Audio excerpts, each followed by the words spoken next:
ତୁମେ ଯେଉଁମାନଙ୍କୁ ଜାଣିନାହଁ ସେଇମାନଙ୍କର ଦୁଃଖ ଶୁଣିକି ତୁମକୁ କାନ୍ଦ ଆସିଯାଏ ଏବଂ ତୁମେ ସମସ୍ତଙ୍କ ଖୁସିରେ ବି ବହୁତ ଖୁସି ମଧ୍ୟ ହୋଇଯାଅ। ପିଲାଦିନରୁ ମୁଁ ତୁମକୁ ଦେଖି ଆସିଛି, ତୁମେ ଏହିଭଳି ଅଟ।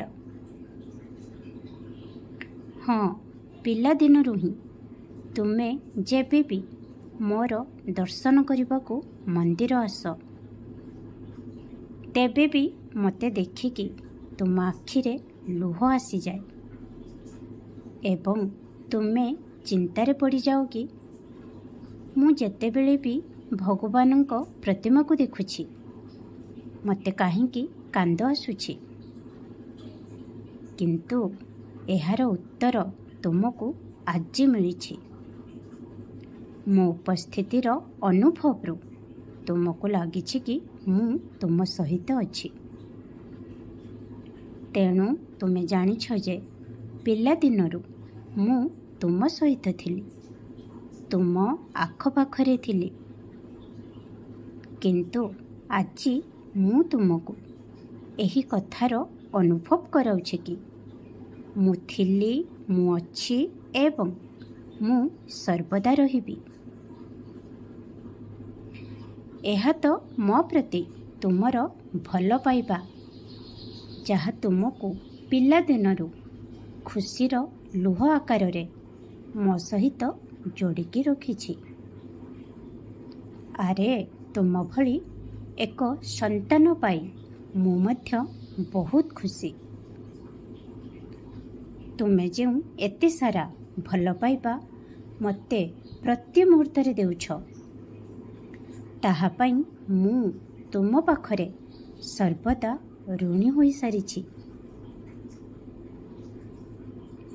ତୁମେ ଚାହୁଁଛ କି ଜୀବନର ପ୍ରତ୍ୟେକ ପରିସ୍ଥିତିରେ ତୁମେ ଯେପରି ସନ୍ତୁଷ୍ଟ ରହୁଛ ଏବଂ ଧନ୍ୟବାଦ କରୁଛ। ତୁମର ଆଖପାଖର ଲୋକମାନେ ମଧ୍ୟ ସମାନ କାର୍ଯ୍ୟ କରିବା ଉଚିତ। କିନ୍ତୁ ଗୋଟିଏ କଥା ବୁଝିନିଅ ପିଲାମାନେ, ପ୍ରତ୍ୟେକ ମଣିଷ ଅଲଗା ହୋଇଥାଏ।